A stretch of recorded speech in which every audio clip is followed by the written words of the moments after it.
somebody sucks. Losing somebody sucks. Scary. Yeah, and let me start the episode with this quote. The sorrow we feel when we lose a loved one is the price we have to pay for having them in our lives. Wow. That's a powerful quote. I got chills just saying that. I got goosebumps. Yeah, I got chills too. Full body chills is what I got right now. And I think that's 100% true. The sorrow we feel when we lose a loved one is the price we have to pay for having them in our lives. Now, for me, the most relevant in my life right now that I'm fearing of losing so much is my grandparents. They both are diagnosed with Alzheimer's and dementia, and both have pretty severe cases to the point where my grandfather doesn't even necessarily know who he's talking to much anymore. And that one really scares me too, because, Alzheimer's is hereditary, and everything that my grandfather has, and first off, I shouldn't even say my grandfather, because we call him Papa. We knew him as Papa because when my dad used to go out to San Francisco every single week, he was gone all 5 days of the week. My grandfather drove up 3 hours and was there all week to watch the kids, drive us to school, go to our sports, blah, blah, blah, doing anything. He was always there for us. And what scares me is that, it's hereditary, and right now there is no cure for it on the horizon for dementia or Alzheimer's whatsoever. That's why I'm so passionate about diet and getting to this stuff early so this doesn't have to happen, because after the age of 85, which more and more people are going to be living to, I plan to live past 85. Oh, yeah. Right now, it is 50-50 to develop Alzheimer's and dementia. 50-50, 1 in 2. That means you and your loved one, you guys grow up and you have your kids, your great-grandchildren, or whatever, and you're together at 85. One of you is going to develop that. That's scary. One of you is going to lose themselves. And we think we're in such control of this brain. I'm getting so many chills. We think we're in such control of this brain, but we're not. It controls us right now. Go back to little kids, man. They don't even know what's going on, man. And so these people with Alzheimer's, they don't know. They just spurt whatever the brain is telling them to spurt. Yeah. We think because we're so young and we got everything, we got control. We have way more self-control than we did at that young age. But we think this control will last forever, and it's ours. And when I made it, I made this reality. No, man. This brain is way more powerful than you think, and it's so scary to see someone that you love so much lose themselves and literally has no idea what's going on. The last time we visited my grandparents was just about a week ago, and it was the worst we've ever seen my grandfather. My grandfather for years was the quiet guy. He didn't say much. My mom believed towards the end of it, it was because he kind of knew he couldn't keep up. He kind of knew he couldn't keep up with the conversation, so he was just I should probably just stay quiet, sit back here, and just not say anything. But we went there a week ago. He did not stop talking for 4 hours. Really? Straight. I mean, literally 4 hours straight. We went to Runnings. We went to Walmart. He just kept talking. He sat down at a restaurant. He just kept talking, saying random things. He's like, yeah, you see these French fries here? Like he knew where they were. He knew, they came from my hometown. This fork, he said, she said, this fork should be doing this or that. And he kept saying he said, she said, which to me, it literally sounded like it's just his brain saying that, but he didn't know what to say. He just says, "Oh, he said or she said this." I'm like, he wasn't using it in the right context. Who is he or she, Grandpa? But then again, he had no idea who I was, and he kept fixated on this number 1 and number 2 because oh, you're number 1 now. You're number 1. You're up for this, and just a bunch of random things. He started seeing things. He was really talking. It's so right there, you can just see this and that. We're looking what is he really seeing this stuff right now? That's cool though. So yeah, but it was really really scary, but. If the only thing that's best about it is they're in a retirement home right now, or an elderly care home, and he really thinks that he's at his home. That's the cool thing. Okay. He thinks he's back at the farm where he should be, because he always said back when he was in sound mind, he's like, if I ever have to leave this farm, kill me. I'm not going to no goddamn home. So he thinks he's in his farm. So that's one great thing we can do, and was really tough was seeing my grandma handle it. She kept putting her hand on her head and she kept looking down. She was bawling. She was crying because she, didn't know what was going on. And she's like, he's not normally like this. We're like, we know he's not normally like this. What's going on? This is pretty scary. And it was really, really hard to see her go through it because she was just bawling. And then again, but the positive side was the next day we left, and my uncle who lives near there went there to visit them, and she had no idea about it. She forgot about it. She had no idea we even brought them out or any of that different stuff. So, thank God she forgot about it. But and then the hard part too was seeing my brother. He's really, really attached to them because, you know, he went to the farm every single weekend for a long time, and he loved them, and he thinks of them as more of a parents than even I do. And to see him, you know, such my strong brother, and to see him break down or get emotional on it, that really, really affects me. And I'm starting to get emotional with it now, but it really, really hurts me. But I know it means a lot to my grandma to remember that we're there, so I needed to go there and continue to keep visiting them. Well, she was the closest person to him in his life. That's going to be harder on her than anyone else, as much as all of you guys love him so much. I know. And, you know, if it's not Alzheimer's, you know, dementia, we're all dying. And this is another quote somebody said, is that all deaths are sudden, no matter how gradual the dying may be. They are. They just shock you. And even if you see it coming from like a year in advance, like it's going to be like, wow, that just happened. They've been in hospice for 3 months. Like, it's still, when the day comes, man, it's sad. Oh, I'm literally just you can't get rid of it. Such chills. And then another quote I had here was, we understand death only after it has been placed in the hands on someone we love. That's when we really understand it. You know, because people die every day. But when it happens to you, when it's someone you love, then we understand what this meaning of death is. Yep. And a huge thing with death is, why I literally started this whole podcast, is I want to change the stigma upon getting emotional and being vulnerable, you know, stuff like that, because you never know. Dude, you never, ever know when you're losing somebody. You know, we're having a great time here, but I may go to work and something may happen to somebody that I love. It may happen to you, and you're gone. And if I didn't tell you how I feel, it's just lost. And now I'm left with living my life when you're gone, thinking about, man, I should have told him this, or I should have treated him this way, or I should have acted different, or I should have been better. You know what I'm saying? Yeah. I really, really, really believe we need to tell people how we feel about them. You know? So let me tell you right now, I love you, man. And you mean a lot to me. You are super kind, and you're very nice to me, and you mean a lot to me. You're a very good friend, you know? Thank you. So I got chills hearing that. That means a lot to me. Yeah, it does. And never be afraid to tell someone you love them. You do not have to cry. Being emotional doesn't mean bawling down, breaking down, and crying. If you do cry, that's good. It's healthy. Who cares? Who cares? Who cares? Literally, that who should cares? mean more to you if they're crying. Absolutely. That should be like, wow, they're that vulnerable. Yeah. I mean that much to them that they can cry in front of me. Yes, or the fact that... You know I've cried in front of you. I've bawled my eyes Or the out. fact that our relationship and our emotions mean so much to us that when we express it to each other, we cry? Yeah. Whoa, bro. Like, that's deep. You know, and especially crying, like that's where everyone has to be behind closed doors. I can't bawl in front of people, right? And the fact that they're doing it right in front of you, that means, bro, this guy loves me. Like, this guy really, really cares for me. And on that point, I think he will be listening.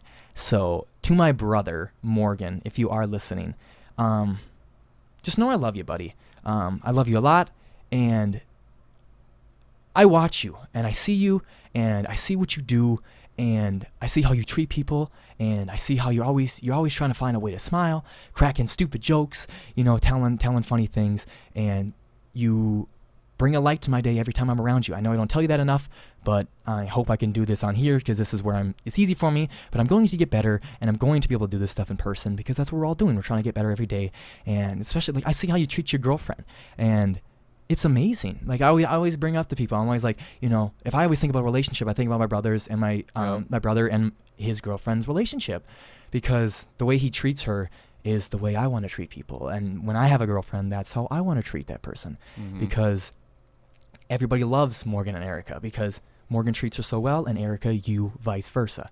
So yeah, I want to get that out of my chest. To both of you too, Erica, I love you guys. I love you guys so much, and thanks for you guys' support in everything. And yeah, thank you so much.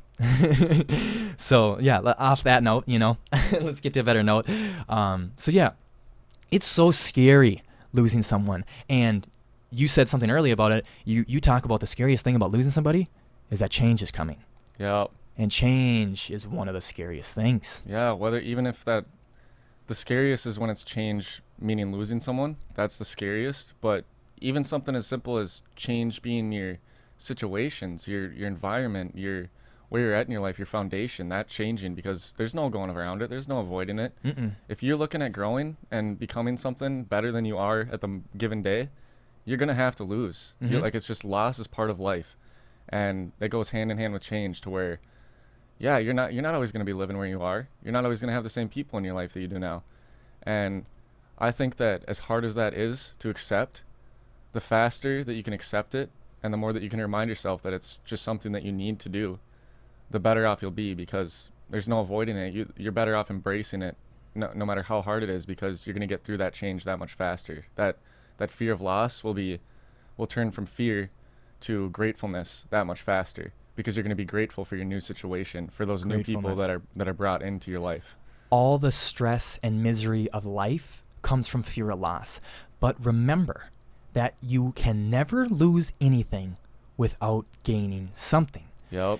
To avoid misery, concentrate on what you've gained. And literally, you may lose the closest relationship with somebody that you love so much. But what did you gain from that? You have to have taken something away, whether they changed you as a person in a great way, they changed you to be a more optimistic, positive person, or you realize that there are people out there that love you, or you realize even if you lose them completely, their love that was once there, it's still there. Yeah, like, stay with you. I always hate when people break up and they're just like, oh, screw this person, blah, blah, blah. And I'm like, you loved them once before. Like, you cared about them once before. I understand you're really, really mad right now, but understand that you really loved what you just lost. Yeah. So that's why you're really mad. But you also, whatever that one quote is, like, to have love is to have lost, or to have lost is to have loved, whatever that quote is. But yeah, absolutely, because without losing, I mean, if you lose, that means you loved something before. So appreciate that love, and be grateful. I love that word. Be grateful for what you did gain. Yeah. You know what I'm saying? That's something that gratefulness is something that you should be grateful for. Everything. You should be grateful for waking up and breathing air and seeing the light of the day. Like, and if you can be grateful for all of those little things, you're good luck letting stuff get you down. People always ask me, like, how do you stay motivated? How do you stay driven? Like, how don't you? Yeah. Do you realize that the lottery, Gary Vee said it, do you realize the lottery you have won? You are a human being on Earth, right? You're not some random specimen out in the universe. You're not some bug. You're a human being on Earth. And even further than that, you had a 1 in 400,000 chance to be your parents' child. And you won that lottery, mother. Oh, you won that lottery. Yep. Like, that, if you can't find gratitude in that, man. It's crazy to think about. And obviously you say, like, how do you not? Yeah, but at the same time, you say that, but yeah, you understand how they do not so easily, because you've been there. I've been there. We'll all be there. Yeah. And I'll be there again. Yeah, I'll be there soon. And yeah. You know what? Like, that's just part of it. But you can't forget that in the end of the day, like, go through that, get those emotions out, feel them. The faster that you can just be like, yeah, I don't want to feel this way, but you know what? It's better than just pretending I don't feel that way. Yeah. Soak it in. Like, let those feelings overwhelm you as fast and as powerful as they can, because the faster that you can get that through you, the better off, the faster that you'll be able to be the positive person that's back on track for you. Yep. And then somebody asked me the other day, a while ago, he said, hey, Marsh, like, I love your attitude, blah, blah, blah. I made a video about it. But how do you know it's not a phase? And I literally just laughed. I'm like, isn't life a bunch of phases? And like, what doesn't go in up and downs? What doesn't go in a roller coaster? And what doesn't do cycles? Everything does. Your attitude does, and all that different stuff. So when you're on your highs and enjoy those highs and only think about those highs. We both know the downs are coming, but who gives a crap? We're going to sit here today and enjoy the highs, but when those downs come, we're going to soak them in, and we're going to appreciate them, because we're going to think this. What? I don't want to feel like this again. I don't want to feel like this ever. Let me soak this in. Let me understand these feelings, so when the highs come, I'm like, oh, man, this is good. Yeah, because at least you can look forward to that new high. Like that. Hopefully that after you come down off a high and you're down in the lows again, you can realize, you know what? After this, I'm going to have gained something, even if I've gained loss and that's not something that seems like a gain. I'm going to gain a new perspective. I'm going to be a stronger person. Yep.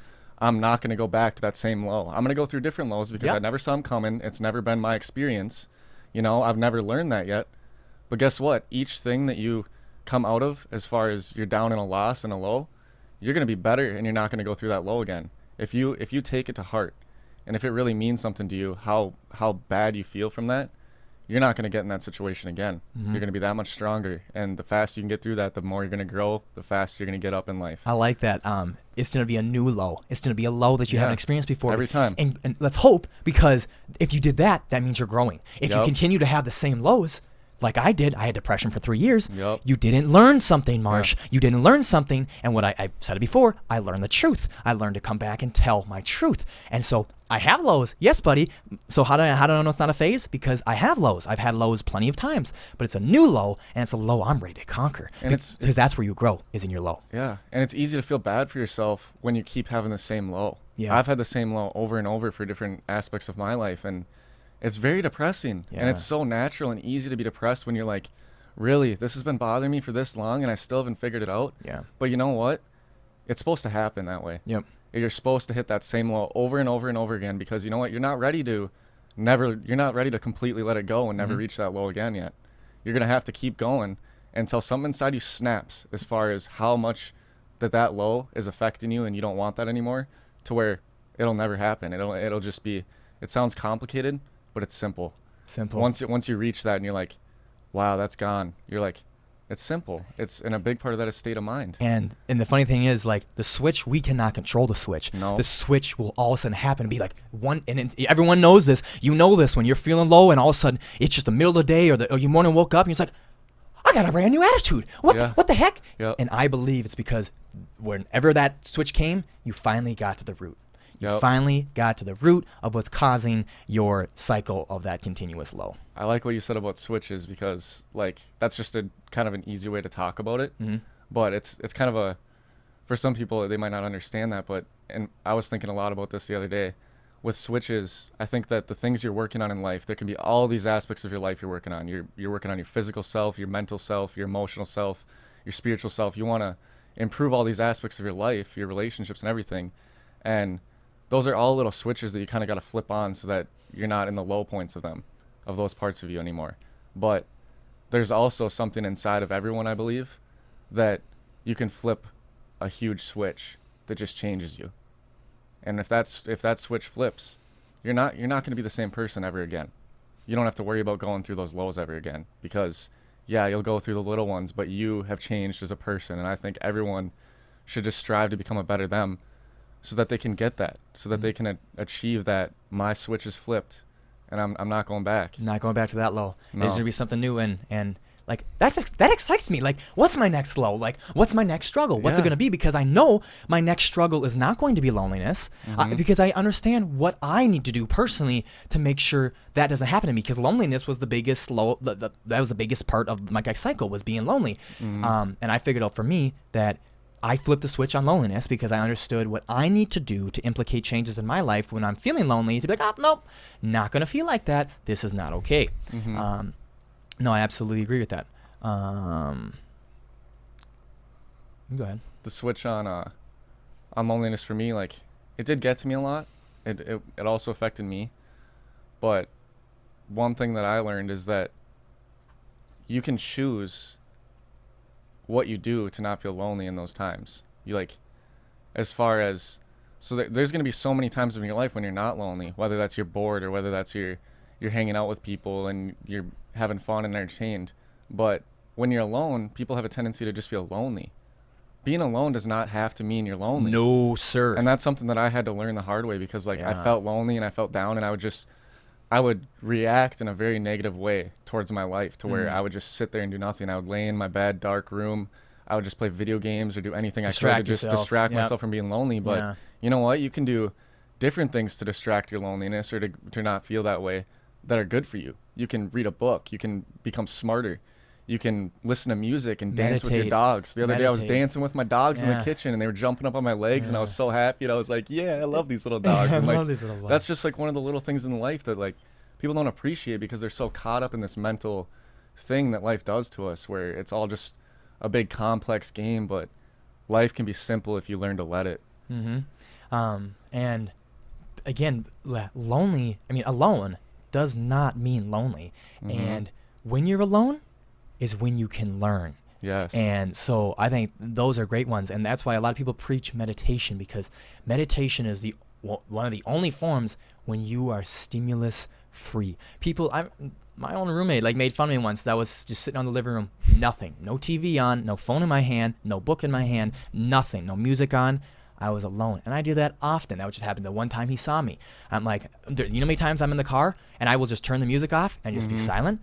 Dude, the thoughts that will flow through you, everything that's going on, putting no emphasis on your existence, just listening to what your brain is saying and what's going on with you, that's where you learn things. I usually don't get that way I usually don't realize it until after I already did it. I'll be done with a 30-minute, hour-long car ride, and I'm like, I haven't listened to music this whole time. And I'm like, what have I been doing? And then I'm like, whoa, I figured a lot of stuff out. Like, that's nice. It feels good. Our existence is in here, right? It's not in our hands. It's not what's going on around us. Yeah. It's in our brain. If you grab things and externally, playing music or not, you're trying to bring excitement within the brain. But and that happens to me all the time. I was like, it happens with us. We'll be driving for long drives together, and we'll just be talking, like, and we'll stop talking. We'll just be sitting driving. I'll be sitting there just staring off there, like, we haven't been playing music. Like, we haven't been doing anything. Cause it happened the other day when we hung out for the first time in a long time. We were together for what, like 2-3 hours about? Yeah, about 3 hours. The whole entire time we were together, we didn't listen to any music. I don't think. Nope. Not at all.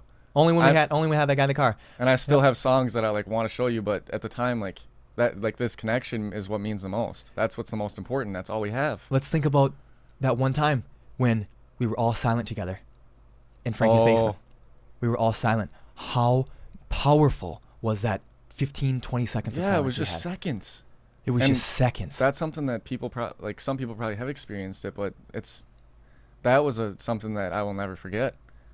And I don't know if everyone that was in that basement could feel that. Oh, I hope so, because I hope everyone can feel that feeling. Yeah. That was just the silence and feeling everyone's energy in a room together without any words. It was just love. It was you can feel it. It was the greatest feeling of silence and just sensing people's happiness and energy I've ever felt in my life. Oh yeah, I agree with that. It was crazy. 100%. On that note, let's go to another quote. This quote is, "The only person you should ever fear losing in a relationship is you, yourself." That's big to me. Yeah. That's huge. Because I said it once and I'll say it again before. Your relationship with yourself and how you think about yourself and how you treat yourself and how you care for yourself sets the staple for all your other relationships with other people, because we treat people the way we feel. So Charlemagne the God said this. He's like, so if you're cruising down the street and someone flicked you off, someone said something mean to you, well, all that is a redirection of pain. Yeah. That person doesn't think of you like that at all. That person's hurting. That person's in pain. And he's just redirecting that pain to someone else, because we make people feel the way we feel. So, I think one of the greatest fears of all is losing yourself. And this is very prevalent in my life right now. I literally just had a big episode with myself, and I sat down and I was alone because I need to figure stuff out. And because people were doing things to me, people were acting mean to me, I learned that some of my best friends that I love so much and I was being so nice to, I've never said anything wrong about you, specifically you. And I heard you were talking bad about me, man. I know you don't know who you are, but I bet you probably do. And you were talking bad about me, and I really don't appreciate that. And other people too that was coming in my life, they were saying different things and doing different things, and I started getting mad, and I wasn't working as much. I wasn't doing anything because I was like, screw these people, blah blah blah. I'm like, oh, they're making me all mad and sad. And then I realized, no. You're allowing them to make you mad and sad. Mm-hmm. You're mad at yourself, Marsh, because their actions and their doings allowed you to change yourself. And a better way to feel, because this is something I've learned. I know the more that I've learned about myself and about my life, the more that I understand about other people in their lives. Because people are very similar. As much as we're all very different, and no one is you, no one is me. Mm-hmm. No one is like me, no one is like you. But people are very similar to where, you know what? Everyone's hurting. Everyone has something good inside them. Mm-hmm. But they might seem like the worst person you've ever met because they don't know how to deal with what's going on with them. And I just recently, like, I've heard a lot about one of my friends that he's not doing good, and he thinks that nobody in his life is a good friend to him anymore. And he thinks that he can't come and talk to anyone. And I think about that and I'm like, man, you really don't realize where you're wrong with that, because you're not opening up to people. You're not opening up to those people that have been there for you and they do care about you. And maybe it's because you think that they won't understand, or they've done you wrong in the past, or all these little things that are in your head. But that's all that it is in the end. They're in your head. And there's some of those people that he was referring to, they can, if you went and talked to them, they'd be there for him. They'd open his arms. They would be open arms. I know I personally would. If he came to me and was like, hey man, I don't know what's going on, but I want to talk to you, and he just ranted to me for 2 hours, I wouldn't say a word. Yeah. I would just sit there and I'd listen, and I'd be like, come here, buddy, I love you. And I would just give him everything I could, all of the energy I could. You can't blame others. You're not going to get anything you didn't ask for. And I know we all think that no one's thinking what you're thinking. No one can see. If you're standing there like this, you could be miserable inside. But if you're not telling people, I'm miserable, I'm low. You have to tell people. Just like I texted you a week ago. I was like, hey, buddy, what you up to? Oh, not much, blah, blah, blah. I'm like, hey, man, I'm really low. Yeah. I'm like, that's what we said. That's what we said, me and Daisy, in the episode. We were talking about you at that. It's like, yes, because she asked about God. And I said, I don't believe in that, but I believe just there's too many big coincidences, because I was feeling super low. And I texted Reed and I said, hey, man, I need a friend right now. And you text me, you're like, hey, so do I. That's why I was texting you. You're like, I guess we need each other right now. That was crazy. Yeah. That was crazy. And it was like, we boom. needed each other. Yes. So, like, are you mad? Or are you mad at them? Or are people not really want to care for you? Or have you not opened up? Have you not asked yet? Mm-hmm. And again, that's what I want to do with this podcast. Change the stigma upon vulnerability and emotions. Dude, we are all we have. You have to get vulnerable. We are all we have, man. The more vulnerable you can make yourself with a person, the better off you're going to be. As hard as it is, and you're like, no, like, that's going to affect me negatively. They're going to think this one way. They're going to think this way. It's going to affect me this way.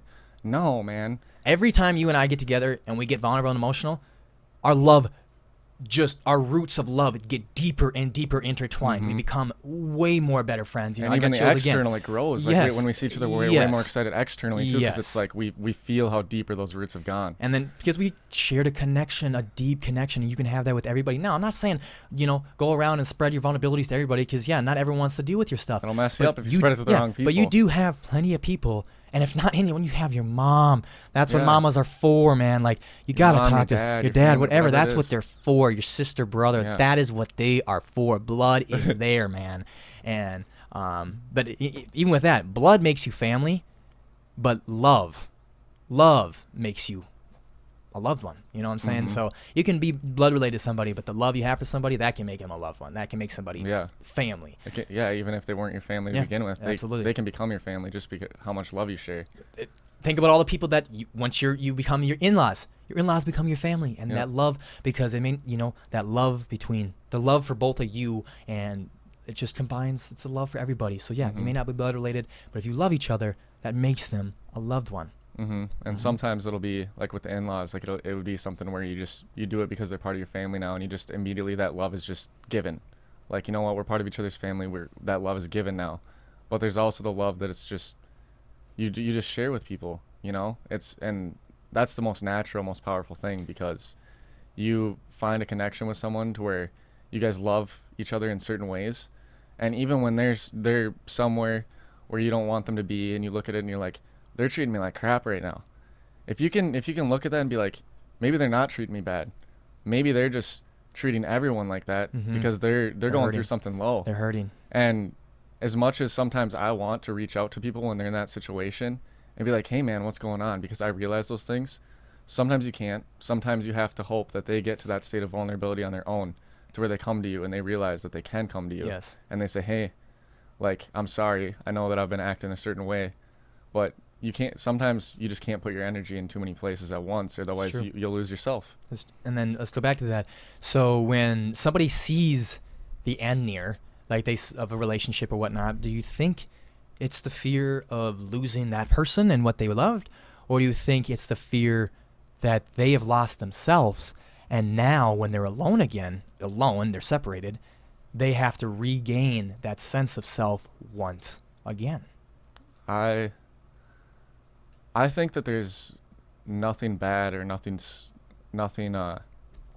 scary or sad about regaining your sense of self, or like you lose somebody but then you regain your sense of self, because even if you lost that thing or that person, regaining your sense of self or finding that again, if that's all you get from that, good. Yeah. Like, yeah, you might have lost that, but you know what? You found yourself, and maybe you haven't had that in a long time. Mm-hmm. And that can be the most impactful thing in someone's life. And I'll speak on that right now because I've got one more week. I got 8 days left on my sobriety challenge. And I said it that the first week I struggled really hard because I was learning to be alone with myself again. I was learning the thoughts that normal Marshall thought, the sober Marshall thought. I thought all these different things because, yeah, I've been alone a lot. I've been doing a lot of work alone, do all these things for years now. But every time I was alone, I just hit a J and Mary would be there for me and my mind would shut up and I wouldn't feel alone, right? I think it's a lot more common than some people think. There's so many kids that are they just smoke away their problems and or they drink, just, whatever, drink, it is, whatever eat, it is, yeah. Netflix it away, whatever it is, just to shut up your mind, And distract you. you don't realize it, and you won't realize it until you're at the point where you're like, oh my gosh, and you have a huge wake-up call, and that's when change is going to happen. And some people might even realize that, but they still don't change because it's too scary to. But I don't think anyone should be, as hard as it is, as much as I'm going to be scared to change in my life still, even though I know these things, I got to just drill something in that's going to remind me, don't be scared. It's going to be good. It's going to be good for you. Let me put this into your guys' head. So let's just imagine you could separate, which I believe there's two different pipes in your brain. There's the subconscious and conscious. So let's just separate this. You have your consciousness and you're feeling low. You've been feeling low for months. You've been feeling down for months. You've been feeling low. You don't even know what it is. Maybe, what if there's a part in you that knows what it's like to be you, and they're so upset with your consciousness that you are allowing yourself to change. You have lost who you are, and our consciousness doesn't want to get to the root of our cause. Doesn't want to look myself in the mirror and be like, it's you, isn't it? It's you. Chills. You know? Why have I lost myself? Because chills did, as you said that. So there's two different parts. Your consciousness is awake, and that is you talking, but your subconscious, there's a part that wants to be you once again, and you've lost it, and it's upset with you, and you're not listening to it. You've denied them every single day, every single second, every time you watch a new YouTube video, every time you smoke a new bowl, every time you take a new drink. Because it's going, no, buddy, I thought this was it. I thought this was the last one. And you have I need you to wake up. relief. I need you to wake up. It's temporary relief until that high comes back down. The bottom line is that even though it feels like it's weak sometimes, and that internally part of yourself like feels like it's not in control, I think sometimes even when it does allow you to keep going through those things, I think it is in control, but it just wants the external part of you, the outer part, to be like, that's not good for me. And it wants you to realize it, but that internal part sometimes will let you go through it because it realizes you're going to learn the hard way. Use your consciousness to think ahead and respect your body and brain more. So like me, like I've stopped grabbing my vices. I've stopped doing all that thing because marijuana is nice for my consciousness. But when the next day comes, my subconscious is mad at me because it's like, dude, great.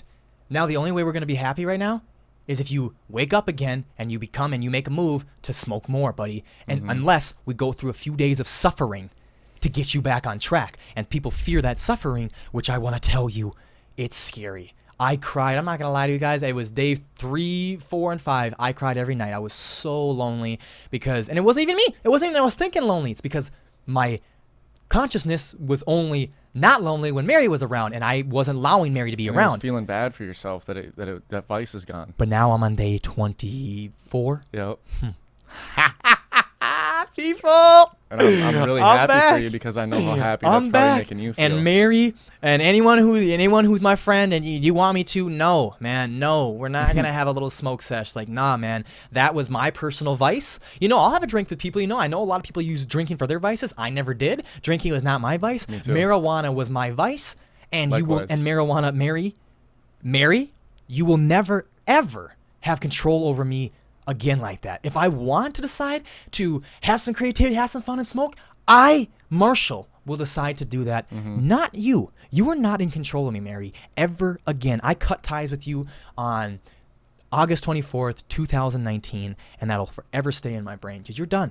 You're done. You ruled me for 3 years, but you will not rule me again. Yep. And I think that one thing you probably realized going through that is how much time maybe you didn't waste it because you've learned and came to the place you are now, so you shouldn't regret the past or feel like you've wasted your time, but you're not going to help but be able to think, where would my time have been different if I wouldn't have been just treating my conscious mind to that, to just that relief, that release? Because what ways would your subconscious been like out there just pushing you and being like, yeah, let's go, if you wouldn't have had that to lean on every day of like, oh, I'm feeling bad, boom, I'm gonna hit the bowl. So understand, I know what you think you want, but understand your body doesn't. Your body does not want any of those drugs. It does not need those drugs. It does not need to watch Netflix. There has been centuries and centuries of folks that did not do this before us. This is just new to us now, and understand that. Understand your body does not want that, and you, the greatest high. I always say the most powerful drug in the universe is love, and the greatest high that your body can experience is the high of life. Hands down. Hands Both down. of those are ring as true chills. as you possibly could. Yes, hands down. So let's change gears. I got one more quote. Or I got plenty more quotes, but I got another quote I want to say. This will be very prevalent to you. I want you to speak on it. I haven't been in a relationship much. I think this is a quote more specifically for relationship, but let's go ahead on this one. I'm afraid to love you. I'm afraid that you'll leave and then I'll go back to being alone again. Only it will be 100 times worse because I know what I'm missing. I want to be able to love you more than I fear losing you, and I don't know how. Teach me. Please teach me. Don't let me destroy this. That's an insane quote. Yeah, by Maya Sheardon. So quotes, shout outs to you, Maya. My God. Those quotes should just show you like how much that people are similar. Mm-hmm.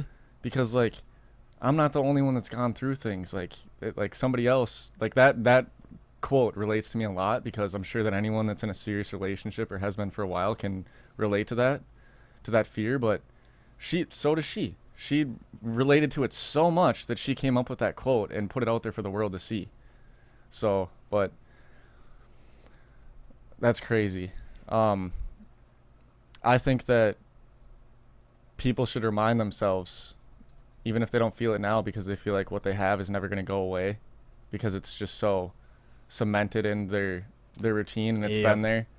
You should remind yourself and tell yourself to think, how bad would it feel if you lost that today? If you lost that love in the blink of an eye and that person was out of your life and you never saw them again, how many things do you wish you would have been able to tell them? How many memories are you just going to be sad you never get to share in the future? With the fear of loss comes the fear of regret. Yeah, fear of regret, yep. And I think that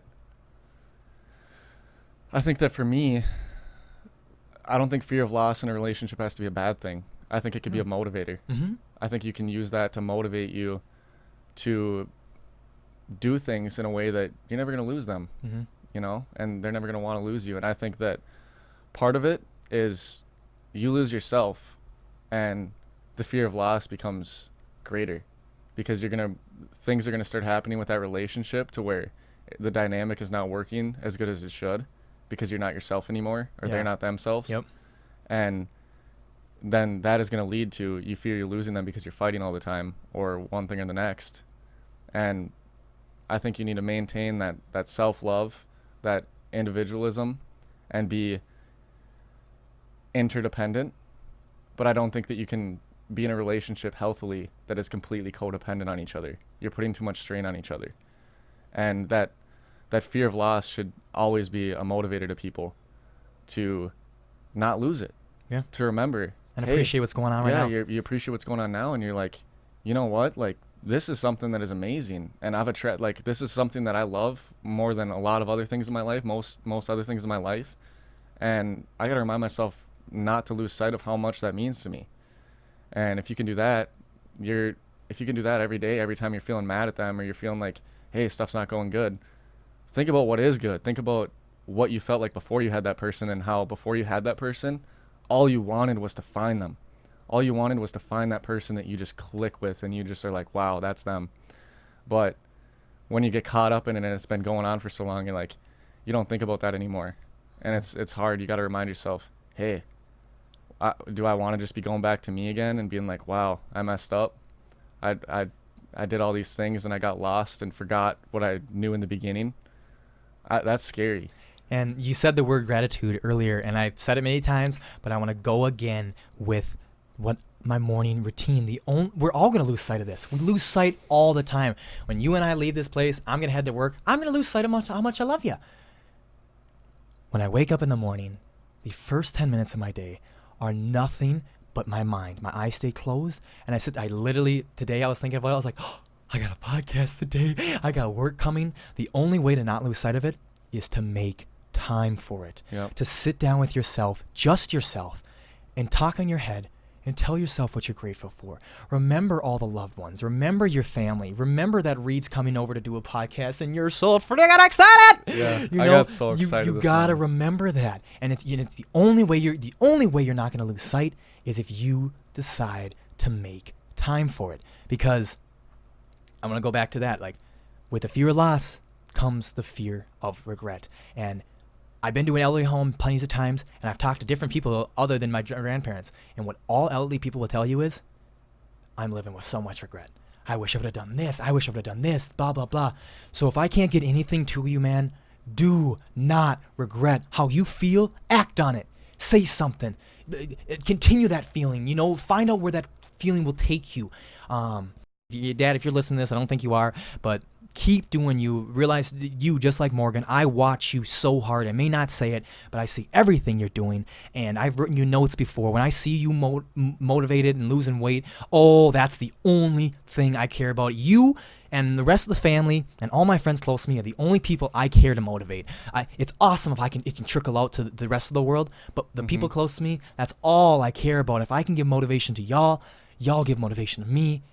That's love right there, and that makes the circle go round. So no, don't live with regrets. And once again, I know I started the video with it, but everyone, my brother Morgan, my sister Mackenzie, my mom Julie, and my papa Mike, I love you guys so much. I know I love you. It's not a Kramer thing to do. We show our loves, and I think I've been showing my love a lot more recently, but I love you guys so much, and I watch you guys, and everything you guys do motivates me, and everything you guys say I take to heart, and you guys mean a lot to me. So no, let's not live with regrets ever again.